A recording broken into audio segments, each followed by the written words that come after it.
Hello guys, अस्सलाम वालेकुम, नमस्ते एंड सत श्री अकाल। कैसे हैं आप सब? उम्मीद है आप सब खैरियत से होंगे, खुशहाल होंगे, फिट फाट होंगे, वो मजे में होंगे। कदर मदन की तरफ से हम मैं आपके होस्ट, मेरा नाम है मोहम्मद शबान और मेरे साथ मौजूद हैं जी मैं हूं मिस्टर मोटू और मैं हूं मिस्टर पतलू। ये क्या ये एंड आ रहे हैं यार आप लोग? ओ, स्टार्ट शुरू में मैं हूं आपका अपना मोटा भाई। मैं हूं मिस्टर पतलू। अच्छा जी, आज की वीडियो जरा सी इंफॉर्मेटिव भी होने वाली है और जरा सी सेंसिटिव वीडियो भी होने वाली है। उसकी रीजन ये है कि पॉलिटिशियंस पे नहीं होने वाली, लेकिन पॉलिटिक्स से रिलेटेड लाजमी होने जा रही है। मुल्क में जो हम देखने जा रहे हैं, जो इलेक्शंस होते हैं, जो गवर्नमेंट बनती है, मिनिस्टर्स हो गई, हाँ, जो गवर्नमेंट इलेक्ट होती है वो किस तरह होती है, उसके पीछे इलेक्शंस किस तरह से करवाए जाते हैं, क्या टेक्नोलॉजीज यूज होती हैं। आज हम पाकिस्तान वर्सेस इंडिया के इलेक्शंस बेसिकली जो है वो कंपेयर करने जा रहे हैं जी। ये पब्लिक रिएक्शन इलेक्शन लेकर है या यार असेंबलीज के भी और पब्लिक के भी, मेरे ख्याल ओवरऑल इलेक्शन के किसमें भी इसमें डिस्कस हो जाएंगी और किस तरह से होती हैं, क्या टेक्नोलॉजीज होती हैं, वो भी डिस्कस हो जाएगा। और एक इंफॉर्मेटिव टाइप ऑफ ये वीडियो होगी, तो मेरे ख्याल में आपको बड़ा गौर से सुनना पड़ेगा। वीडियो स्टार्ट करते हैं जी और हमारे साथ जुड़े रहिएगा। हाँ, लेट्स गेट स्टार्टेड जी। पूरे मुल्क का कंट्रोल संभालने वाले चंद एक अफराद कैसे इलेक्शंस के जरिए मुंतखब होते हैं, कैसे असेंबलियों तक पहुंचते हैं और कैसे ये कानून बनाने में अहम किरदार अदा करते हैं। हाँ जी, मैं बात कर रहा हूँ इलेक्शंस की। क्या तरीकाकार होता है इलेक्शंस का और कैसे होते हैं इलेक्शन? क्या हैसियत होती है एक एमएनए और एक एमपीए की? क्या इख्तियारात होते हैं इनके और हुकूमत की तरफ से इनको क्या क्या सहूलियत मिलती हैं? सारा कुछ डिस्कस करेंगे हम आज की इस वीडियो में। Video number 3। अस्सलाम वालेकुम, मेरा नाम है काशिफ फारूक और आप देख रहे हैं मेरा सोशल मीडिया चैनल। वैसे तो मुल्क पाकिस्तान में बहुत तरह के इलेक्शंस होते हैं, जैसा कि सेनेट के इलेक्शंस होते हैं, कौमी असेंबली के इलेक्शंस होते हैं, सूबाई असेंबली के इलेक्शंस होते हैं या लोकल गवर्नमेंट इलेक्शंस होते हैं। इनके अलावा ज़िमनी इंतखाबात होते हैं और बल्दियाती इंतखाबात होते हैं। लेकिन आज हम सिर्फ दो ही तरह के इलेक्शंस को डिस्कस करेंगे, जिसमें आपके कौमी असेंबली के इलेक्शंस होंगे और सूबाई असेंबली के इलेक्शंस होंगे, क्योंकि ये 5 साल बाद इलेक्शंस होते हैं। इन्हीं को जनरल इलेक्शंस यानी कि आम इंतखाबात भी कहा जाता है, जिसमें हम कवर करेंगे कागजात नामजदगी कैसे। इंडिया में भी इलेक्शंस 5 सालों के बाद होते होंगे? 5 सालों की मुद्दत सिर्फ पाकिस्तान में है या जस्ट ओवरऑल यही रूल चल रहा है? किस मेरे ख्याल में इंडिया की डिफरेंट होगी, पाकिस्तान में तो 5 साल का होता है। ओके, जमा होते हैं, हल्का बंदियां कैसे होती हैं, टिकट कैसे तकसीम होती है, इलेक्शन के दिन में क्या होता है और आखिर में नताइज कैसे होते हैं और असेंबलियों तक आपके एमएनए और एमपीएस कैसे पहुंचते हैं। तो सबसे पहले आपने याद रखना कि ये जो आम इंतखाबात होते हैं ये सिर्फ दो ही तरह के। पैसा कैसे लगता है, बिरयानियां कैसे बिकती हैं, वोट कैसे लिया जाता है, और अगर कोई आजाद उम्मीदवार जीत जाता है फिर उसकी अहमियत क्या होती है, फिर उसका रेट क्या लगता है, उसका रेट क्या लगता है, वो फिर किस रेट पे किस पार्टी में जाता है भाई साहब। असेंबलियों पर होते हैं, सबसे पहले कौमी असेंबली पर होते हैं और दूसरा सूबाई असेंबली पर होते हैं। तो कौमी असेंबली की टोटल सीट्स होंगी 336, मतलब के 336, जिसमें से 266 सीटों पर डायरेक्ट वोटिंग करवाई जाएगी और अवाम की ताकत और अवाम के वोट के साथ एमएनए सिलेक्ट किया जाएगा। बाकी जो ऊपर वाली 70 सीटें हैं, इनमें पार्टी पे जो टिकट पे जो इलेक्शन जीतता है ना, उसका स्टार्ट में जो खर्चा होता है वो रिकवर करने में उसको 6 माह 1 साल तक लग जाता है। और जो आजाद उम्मीदवार सिलेक्ट होता है ना, उसका तो पहले दिन उसके बाद पहले दिन पैसे पूरे जितने पैसे लगा के वो बना है, जो पार्टी ज्यादा पावरफुल होती है वो उसको अपने खींच लेती है, उसको मुंह मांगी कीमत दी जाती है भाई। 60 सीटें औरतों की होती हैं और 10 सीटें गैर मुस्लिमों की होती हैं जो रिजर्व में रखी जाती हैं। ये रिजर्व में क्यों रखी जाती हैं ये भी इंशाल्लाह ताला मैं वीडियो के लास्ट में आपको बता देता हूँ। दूसरी तरफ सूबाई असेंबली की बात करें तो इसकी टोटल सीट्स होती हैं 371, जिसमें से 297 सीटों पर डायरेक्ट वोटिंग करवाई जाती है। 66 यानी कि 66 सीटों को औरतों के लिए रिजर्व रखा जाता है और 8 सीटें गैर मुस्लिमों यानी कि अकलियत के लिए रिजर्व रखी जाती हैं। मतलब कि 74 सीट्स रिजर्व रखी जाती हैं, 297 सीट्स पर डायरेक्ट वोटिंग करवाई जाती है। हाँ, प्रोविजनल जो इलेक्शन है प्रोविंस के, क्योंकि बाकी जिसके जरिए केपीके की सीटें कम है, सिंध की सीटें कम है, इस लिहाज से ये एक एमपीए सिलेक्ट होता है। आम इंतखाबात का ऐलान होते ही तमाम एमएनए और एमपीए की सीट के लिए उम्मीदवार तैयारी करते हैं, जिसमें सबसे पहला स्टेप होता है कागजात नामजदगी जमा करवाना। कागजात नामजदगी जमा करवाने की कुछ शराइत होती हैं, जैसा कि हर वो शख्स जो पाकिस्तान का शहरी हो वो कागजात नामजदगी जमा करवा सकता है। हर वो शख्स जिसकी उम्र 25 साल से ज्यादा होगी वो अपने कागजात जमा करवा सकता है। हर वो शख्स जिस पर कोई भी अदालती मुकदमा ना होगा, जैसा कि नवाज शरीफ अपने कागजात नामजदगी जमा करवा सकता है। हर वो शख्स जिसे कुछ ना कुछ इस्लामी तालीमात के मतलब इल्म हो, वो भी अपने कागजात नामजदगी जमा करवा सकता है। आपके इल्म के लिए बता दूं कि वो कागजात नामजदगी जो आप जमा करवाएंगे, उनको इलेक्शन कमीशन से वसूल करने की फीस होती है 100 रुपया।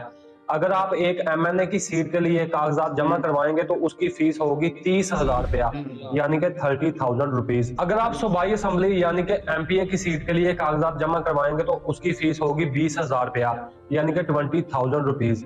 इसके साथ आपको पिछले 3 साल के इनकम टैक्स के गोशवारे यानी कि कागजात भी जमा करवाने पड़ेंगे।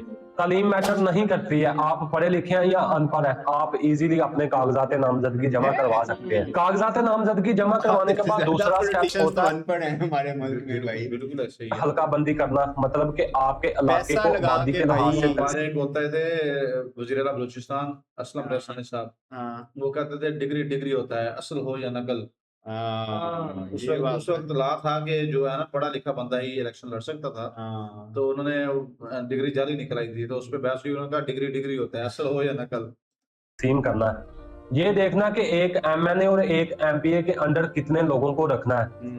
हल्का बंदी हमेशा मर्दमशुमारी के बाद की जाती है। मर्दमशुमारी से ये पता चल जाता है कि कितने नए बच्चे बालग हुए हैं, कितने लोगों का ID कार्ड बना है और कितने लोग वोट कास्ट कर सकते हैं। तो इस तरह से आबादी के लिहाज से लोगों की तकसीम करके हल्के बनाए जाते हैं। जहां पर आबादी ज्यादा होगी वहां पर हल्के ज्यादा होंगे। जैसा कि आपको मालूम ही होगा कि पाकिस्तान के सूबा पंजाब में तकरीबन सबसे ज्यादा आबादी है, ऑलमोस्ट 11 से 12 करोड़ आबादी है। तो सबसे ज्यादा सीट्स यानी कि हल्के यहाँ पे ही होंगे। इस तरह सिंध असम्बली, KP के असम्बली और बलोचिस्तान की असम्बली को मिलाकर जो टोटल चारों असम्बलियों के हल्के बनाए जाते हैं वो तकरीबन 593 हल्के होते हैं। इसी तरह से नेशनल असम्बली के MNAs की सीट के मुताबिक यानी कि 266 हल्के होते हैं जो ओवरऑल द पाकिस्तान में बनाए जाते हैं। हल्का बंदियों के बाद अगला स्टेप आता है टिकटों की तकसीम का। पाकिस्तान में मौजूद हर सियासी पार्टी हर हल्के में अपने उम्मीदवार खड़े करती है, उनको टिकट देती है ताकि उनकी ज्यादा से ज्यादा सीट्स हों ताकि वो हुकूमत बना सके। तो हर उम्मीदवार की कोशिश होती है इनमें से कोई भी प्रोसेस, कोई भी एक ऐसा तरीका जो डिफरेंट लग रहा हो, या जैसे पाकिस्तान में होता है इंडिया में वो डिफरेंट तरीके से होता है, जितनी चीजें बता रहे हैं तो वो तो लाजमी कमेंट सेक्शन में बताइएगा, क्योंकि हमें वहाँ का आइडिया नहीं है कि वहाँ पे वो जो इलेक्शंस होते हैं वो किस लिहाज से करवाए कि जाते उसे किसी ना किसी पार्टी का टिकट मिल जाए।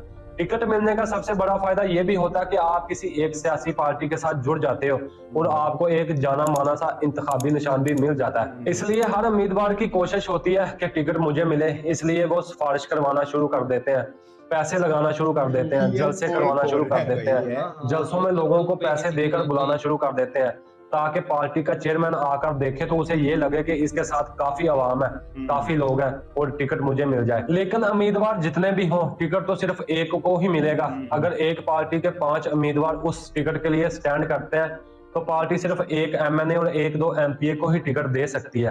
तो इसलिए जितनी मर्जी कोशिश की जाए, पार्टी का चेयरमैन भी सिर्फ यही देखता है कि सबसे ज्यादा मकबूलियत उस इलाके में किस उम्मीदवार की है।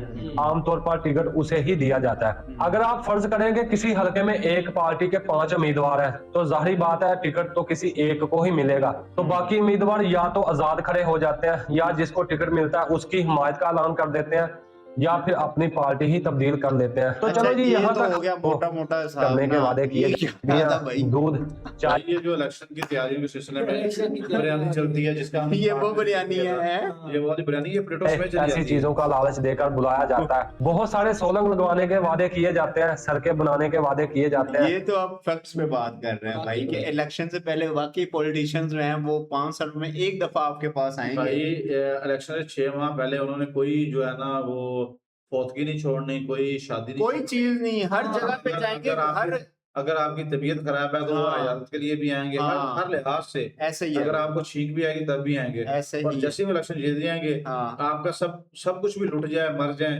वो पूछने भी नहीं आएंगे भाई आप हो या नहीं हो। आपके बिजली के मीटर लगवाने, गैस के मीटर लगवाने या फिर आपके इलाके के काम करने के वादे किए जाते हैं।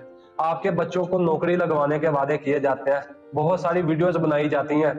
MNA MPs के उम्मीदवारों के साथ फोटो सेशन होता है। तो उम्मीदवारों की इस भागदौड़, इस मसरूफियात के बाद आखिरकार दिन आ जाता है इलेक्शंस का। याद रहे कि ये आम इंतखाबात होते हैं, जैसा कि मैं वीडियो के शुरू में ही आपको बता चुका हूँ कि ये कौमी असेंबली और सूबाई असेंबली के इकट्ठे इलेक्शंस होते हैं। तो जैसे ही आप वोट कास्ट करने के लिए पोलिंग स्टेशन पर जाते हो, आपको ना सिर्फ एक पर्ची बल्कि 2 पर्चियां दी जाती हैं।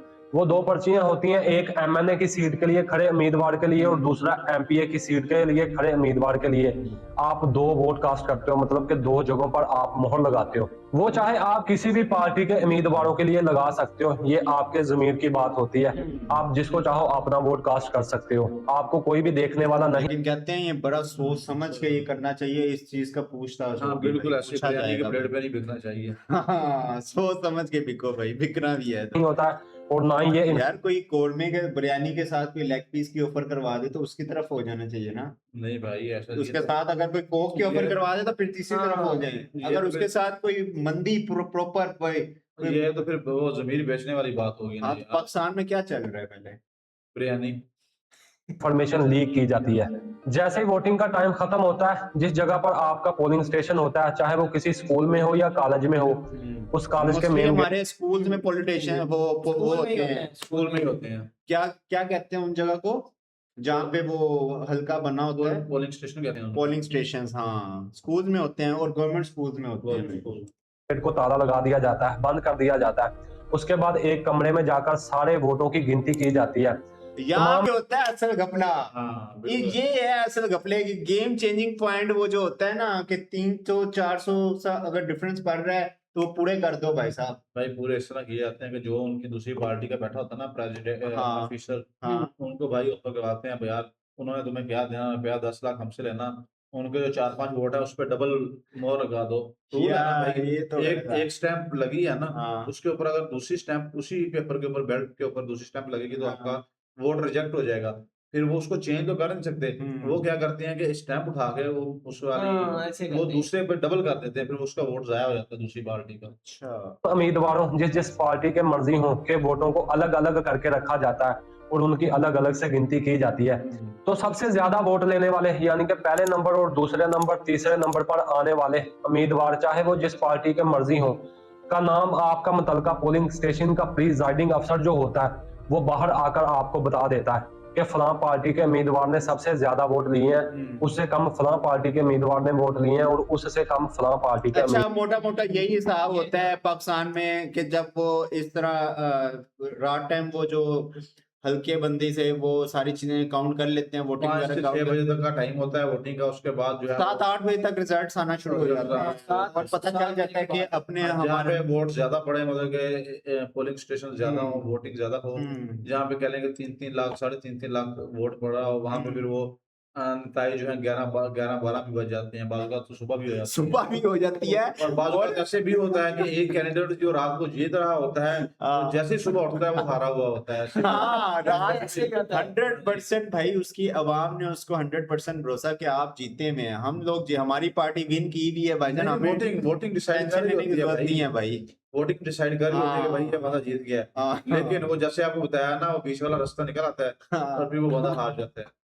चलते हैं इंडिया की देखते तरफ हैं भाईजान। इंडिया साइड कैसे होता है। हाँ, तू तो पूरी वीडियो में यही बोला है। देखते हैं यार, ये देखते हैं पाकिस्तान का, देखते हैं इंडिया वाली साइड का। मैं अब कुछ नहीं बोल सकता क्योंकि अपने पास जो कुछ होता है ना वो नहीं बता सकता। वो तुझे पता ही नहीं होगा मुझे ना। पता है ना, तुझे नहीं पता मैं एक दो इसका बार भी- कहता- इसका तो चल तू एंड में बताइए अगर तुझे पता है तो। इसका फीडर घर रह गया, इसका वोट का अभी दर्ज नहीं नहीं हुआ मैं है। बता दूंगा भाई। को इलेक्शन के बेसिक चीजों की, जो कि एक वोटर को पता होनी चाहिए, उनकी पूरी जानकारी नहीं है। आज हम इन्हीं चीजों को डिस्कस करेंगे जो कि एक एलिजिबल वोटर को वोट देने से पहले जरूर पता होनी चाहिए। जैसे जिस इलेक्शन में हम वोट देने जा रहे हैं उसका प्रोसेस क्या है। इलेक्शन प्रोसेस को जानने से पहले हम बेसिकली समझ लेते हैं गवर्नमेंट ऑफ इंडिया के स्ट्रक्चर के बारे में। तो इंडियन कॉन्स्टिट्यूशन यानी भारत का संविधान फेडरल सिस्टम को फॉलो करता है। फेडरल सिस्टम के अकॉर्डिंग इंडिया में 2 टाइप की गवर्नमेंट होती है, central government and state government. पहले बात करते हैं सेंट्रल गवर्नमेंट की। इंडियन पार्लियामेंट मतलब भारतीय संसद। Parliament of India is supreme legislative body of Republic of India. मतलब पार्लियामेंट ऑफ इंडिया 2 हाउसेस से मिलकर बनता है, Rajya Sabha upper house and Lok Sabha lower house. Parliament अपने इन 2 हाउसेस की मदद से लॉ यानी कानून बनाता है और लॉज पार्लियामेंट से पास होने के बाद प्रेसिडेंट के द्वारा उसको पूरे देश में लागू कर दिया जाता है। According to the constitution of India Rajya Sabha में मैक्सिमम 250 मेंबर्स हो सकते हैं and current laws and provision के हिसाब से इसमें 245 मेंबर्स हैं एंड वहीं लोकसभा में मैक्सिमम 552 मेंबर्स हो सकते हैं एंड करंटली इसमें 545 सीट्स हैं। तो ये सारे मेंबर्स संसद भवन यानी द हाउस ऑफ पार्लियामेंट जो कि दिल्ली में है उसमें मीटिंग करते हैं लोकसभा। एंड लॉज से रिलेटेड डिस्कशन यार, करते हम नाम हैं। पहली ये दफा मीटिंग्स सुन रहे हैं, लोकसभा, राज्यसभा। मूवी राज्यसभा भी सुना हुआ है, लोकसभा भी सुना हुआ है, लेकिन ये मूवीज में मतलब सुना कि हुआ है। मुझे अभी तक इनमें क्लियर नहीं हुआ कि ये क्या क्या यार चीज ये तो मेरे ख्याल में एमएनए हो गए ना, जो इनके होते हैं एमएनए, वो जिनको क्या कहते हैं यार, एमएलए एमएलए, एमपी, एमपी नहीं होते MP उधर, छोटा होता है। एमएलए होते हैं उधर। एमपी छोटा होता है, एमएलए जो होता है मेरे ख्याल में वो बड़ा होता है। क्या एमएनए वाला कोई सीन नहीं होता वो यार उसकी जगह पे एमएनए की जगह पे ये आ गया ना एमएलए, एमएलए। हाँ एमएलए, और एमपीए की जगह पे आ गया एमपी। सही प्रेसिडेंट ऑफ इंडिया के अंडर होती है। बात दुरुस्त है, ये भी बता दीजिएगा। हाँ, हम अपनी से ही बात कर रहे होते हैं बेसिकली, मतलब पता होता है लेकिन उतनी Idea, क्लियरली idea। हाँ। जिनके पास इस मीटिंग को बुलाने और रद्द करने के राइट्स होते हैं। तो ये हमने समझा कि बेसिकली पार्लियामेंट होती क्या है, बट हमारा मेन फोकस है कि ये जो पार्लियामेंट मेंबर्स है इनका चुनाव कैसे होता है। तो इस टॉपिक से हम आ जाते हैं हमारे मेन टॉपिक पर, types of elections in India. तो बेसिकली 3 टाइप्स के इलेक्शंस होते हैं, जनरल इलेक्शंस यानी Lok Sabha elections, Rajya Sabha elections and state assembly elections. Lok Sabha elections की बात करें तो इसके इलेक्शंस हर 5 साल में होते हैं एंड इसके मेंबर्स को डायरेक्टली वोटिंग करके भारत के लोगों द्वारा चुना जाता है। इस पर्पज के लिए जैसा मैंने बताया कि करंटली 545 सीट्स हैं, जिसमें से 2 सीट्स एंग्लो इंडियन कम्युनिटी को प्रेसिडेंट ऑफ इंडिया नॉमिनेट करते हैं। तो बची सिर्फ 543 सीट्स जिनके लिए वोटिंग होती है। तो इन सीट्स को हर एक स्टेट को अलग अलग एरिया में डिवाइड करके नंबर ऑफ सीट्स एलोकेट कर दी जाती हैं एंड हर एक स्टेट की लोकसभा सीट्स फिक्स्ड होती हैं जो कि पॉपुलेशन के अकॉर्डिंग डिवाइड की गई हैं। फॉर एग्जांपल 2014 जनरल इलेक्शन में दिल्ली में 7 लोकसभा सीट्स थी एंड यूपी में सबसे ज्यादा 80 सीट्स थी, क्योंकि यूपी की पॉपुलेशन सारी स्टेट में सबसे ज्यादा है। अब इन सब सीट्स के अकॉर्डिंग हर एक एरिया से उस सीट के लिए कैंडिडेट्स खड़े होते हैं जो कि अलग अलग पार्टी को रिप्रेजेंट करते हैं। वोटिंग होने के बाद जो भी पार्टी 50% से ज्यादा सीट्स जीत जाती है उस पार्टी की सरकार बन जाती है। मतलब 543 सीट्स में से एक पार्टी को मेजॉरिटी यानी बहुमत से जीतने के लिए 50% से ज्यादा सीट्स चाहिए होती हैं, जो कि होती है 272। फॉर एग्जाम्पल 2014 में बीजेपी ने लोकसभा में 282 सीट्स जीती थी एंड एनडीए से मिलकर टोटल 363 सीट्स, जिससे उनकी पार्टी जीत गई थी। उसके बाद जो विनिंग पार्टी का लीडर होता है वो प्राइम मिनिस्टर अपॉइंट कर दिया जाता है। ये लोकसभा मेंबर्स जो मेजॉरिटी में हैं वो वोटिंग करके प्राइम मिनिस्टर सिलेक्ट करते हैं। आने वाले लोकसभा इलेक्शंस अप्रैल एंड मई 2019 में होंगे। अब बात करते हैं अपर हाउस की यानी राज्यसभा की। राज्यसभा का इलेक्शन सिस्टम लोकसभा से बिल्कुल डिफरेंट होता है, क्योंकि जैसे लोकसभा के मेंबर्स को डायरेक्टली वोटिंग करके इलेक्ट किया जाता है, राज्यसभा के मेंबर्स को इनडायरेक्टली पब्लिक इलेक्ट करती है, जिसमें एमएलएज वोट करके राज्यसभा के मेंबर्स को चूज करते हैं। राज्यसभा में 250 मेंबर्स होते हैं, जिसमें से 238 मेंबर्स को अलग अलग स्टेट्स एंड यूनियन टेरिटरीज के एमएलएज इलेक्ट करते हैं और बाकी 12 मेंबर्स को प्रेसिडेंट ऑफ इंडिया अपॉइंट करते हैं। कंडीशन ये है कि इन 12 लोगों को आर्ट्स, साइंस, लिटरेचर या सोशल सर्विस में स्पेशल नॉलेज एंड एक्सपीरियंस होना चाहिए। For example Sachin Tendulkar and actress Rekha को 2012 में इसके अंडर नॉमिनेट किया गया था। हर एक स्टेट की राज्यसभा सीट्स फिक्स्ड होती हैं। एक स्टेट कितने राज्यसभा मेंबर्स भेज सकती है ये उसकी पॉपुलेशन पे डिपेंड करता है। हर राज्यसभा मेंबर्स 6 साल तक के कार्यकाल में रहता है और इसमें 1/3 सीट्स के इलेक्शन हर 2 साल में होते हैं। तो राज्यसभा के इलेक्शंस के लिए एमएलएज यानी विधानसभा के मेंबर्स एसटीवी सिस्टम यानी सिंगल ट्रांसफरेबल वोट सिस्टम के जरिए राज्यसभा के मेंबर्स को चुनते हैं। ये एसटीवी सिस्टम थोड़ा कॉम्प्लिकेटेड होता है, अगर हम इसको अभी समझेंगे तो वीडियो बहुत लंबा हो जाएगा, इसलिए अभी के लिए हम इसे छोड़ देते हैं और हम चलते हैं अपने अगले पार्ट पर, जो है विधानसभा इलेक्शंस यानी स्टेट लेजिस्लेटिव असेंबली। तो विधानसभा इलेक्शंस मतलब एक स्टेट में विधानसभा के मेंबर्स यानी एमएलएज को जनता वोटिंग करके इलेक्ट करती है। लोकसभा की तरह हर एक स्टेट की विधानसभा सीट्स भी फिक्स्ड होती हैं। अलग अलग पार्टीज के कैंडिडेट्स एक पर्टिकुलर स्टेट के अलग अलग एरियाज में इन एमएलएज की सीट्स के लिए चुनाव लड़ते हैं। इसके इलेक्शंस भी लोकसभा की तरह हर 5 साल में होते हैं, बस डिफरेंस ये है कि इसमें अलग अलग स्टेट्स के इलेक्शंस अलग अलग टाइम पर होते हैं। फॉर एग्जाम्पल अभी रिसेंटली सिर्फ छत्तीसगढ़, मध्य प्रदेश, मिजोरम, राजस्थान एंड तेलंगाना के विधानसभा इलेक्शंस हुए थे।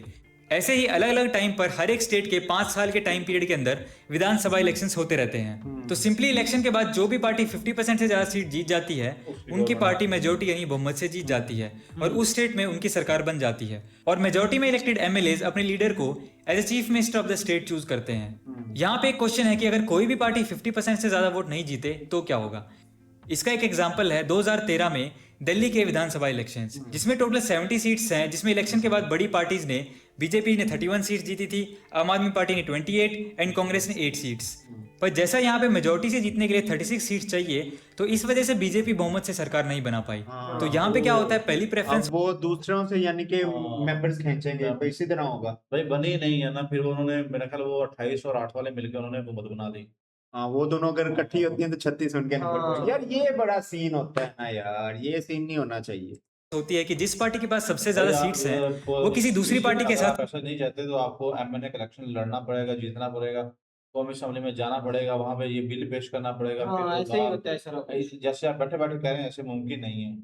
यार लेकिन तब भी कुछ नहीं होगा, अगर बिल वगैरह भी दे तो किसी ने वो करना ही नहीं है, उस तेरे ये पे प्लान साइन ही नहीं करने मेरे किसी ने। प्लान लंबा है, आप अभी से घबरा गए हैं। हाँ। अलायंस यानी गठबंधन करके सरकार बना सकते हैं।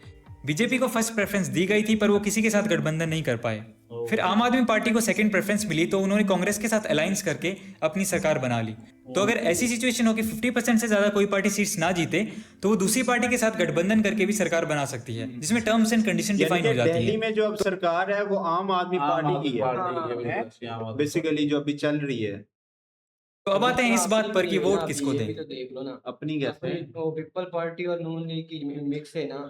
हाँ। भाई अपनी गवर्नमेंट सारी मिक्स है। हमारी तो सिर्फ दो नहीं, हमारी तो 7-8 पार्टियां मिक्स हुई थी। हमारी एक देग है, चावल वाली हाँ। देग होती है जिसमें चावल पकाते हैं, उसको देग कहते हैं। हाँ। उस देग में सारी पार्टी डाल के मिक्स कर दी हुई है भाई। 2019 में लोकसभा के इलेक्शंस आ रहे हैं और इस इलेक्शन में 13 करोड़ न्यू वोटर्स रजिस्टर हुए हैं। 2014 इलेक्शंस में इवन आफ्टर सबसे पिछले नहीं नए वोटर्स ज्यादा वोट परसेंटेज होने के बावजूद हर 3 में से 2 रजिस्टर वोटर्स ने ही वोट किया था। हम सभी लोग अपने देश के लिए कुछ करना चाहते हैं। देश प्रेम ऐसी चीज है, अगर मैं कहूँ हर नागरिक में है तो वो गलत नहीं होगा।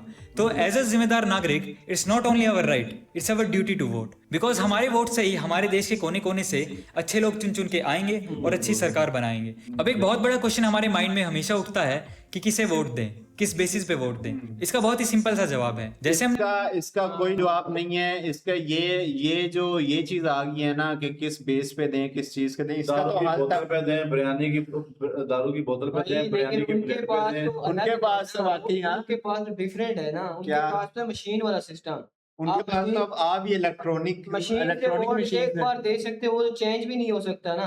क्या मतलब नेक्स्ट टाइम भी आप उसी को ही दे सकते हैं फिर? नेक्स्ट टाइम नहीं, मतलब कि जिस तरह हमारे पास हाँ, एक उधर चिट्ठा होता है। करप्शन वाला साफ नहीं हो सकता। अपने पास तो है वो पर्चियों वाला पर्चियों वाला सिस्टम, जो system। वो पर्चियां वो डब्बे के अंदर डालेंगे तो वो निकालेंगे, बिल्कुल ऐसे ही है। वहाँ पे देखेंगे तो किस पे वो ठप्पा लगा हुआ है भाई शाहरुख खान साहब। की मूवी थी ना जो अब नई आई थी, जिसमें वो इलेक्ट्रॉनिक मशीन को उठा लेता है भाई। ओ जेलर नहीं आई थी, जेलर नहीं थी, जेलर नहीं थी, नहीं, जवान या पठान, जवान थी या पठान थी, जिसमें वो जवान सारी मशीन्स वो जो है वो हैक कर लेते हैं कि जब वही नहीं होंगी तो इलेक्शन कैसे होंगे भाई साहब? कॉलर से वो चुरा लेते हैं कि वो अब तो वहाँ मशीन वाला सिस्टम है। हाँ। अच्छा ये लाजमी बताइएगा, वो मशीनें वापस कर दी थी या अभी उधर ही पड़ी है? लेकिन यार उधर का सिस्टम ना टोटली चेंज है। हाँ बिल्कुल है? ऐसे ही है। हमारा सिस्टम टोटली चेंज है, उधर का सिस्टम टोटली चेंज है। इलेक्ट्रॉनिक सिस्टम में चले इलेक्ट्रॉनिक यार, सिस्टम। जैसे जैसे वो आगे जा रहे हैं ना, हाँ। हम फासला मेंटेन किया हुआ है हमने, 10-15 साल का ना फासला मेंटेन किया यार वो गैप खत्म करना है हमने, आप उसको बढ़ा रहे हैं, हमने उस गैप को खत्म करना है। छठे आ गया यार, ये कैसे होगा? गैप खत्म हो नहीं सकता ना। अपने पास असल में मसला और है ना, मैं क्योंकि अपने पास ना तूने कहा था, तूने एंड पे मैं कुछ वही चीजें बता रहा हूँ ना आप। गांड ठीक है अच्छे। अपने पास जो मसला है ना वो ये है कि अब मेरा शनाख्ती कार्ड नहीं बना हुआ था। हाँ। एक बंदे की हुई थी डेथ, वो लड़का उसका मुझे शनाख्ती कार्ड दे दिया, मैं उसका वोट लगा के आ गया। तू उसकी जगह पे उसका ही वोट कास्ट कर गया, उसका वोट कास्ट करके आ गया। तो उसने भाई देखा नहीं शनाख्ती कार्ड पे भाई तुझे? वो बताते हैं, corruption- ऐसे कर रहे होते हैं बस ऊपर भाई नहीं ये ऐसे- जो है ना, ये देख सुन ले, इसके मुंह से करप्शन सुन ले, ये बहुत गलत आदमी है, ये अपने मुंह से बता रहा है। हाँ यार मैं क्या ही कहूँ। बहरहाल यार मजा आया टॉपिक देख के, सुन के पता चला है कि भाईजान चीजें डिफरेंट है और हमारे क्वेश्चंस का लाजमी जवाब दिएगा जो हमने चीजें पूछी हैं, और कोई चीज मिस हो गई हो तो वो भी आप लाजमी हमें कमेंट सेक्शन में बता सकते हैं। और टॉपिक आपको कैसा लगा ये आपने लाजमी बताना है। मिलेंगे आपसे नेक्स्ट वीडियो में किसी नए टॉपिक के साथ, किसी नई वीडियो के साथ। बहुत सारा ख्याल रखिएगा अपना और अपनी फैमिलीज का। Till the end take care.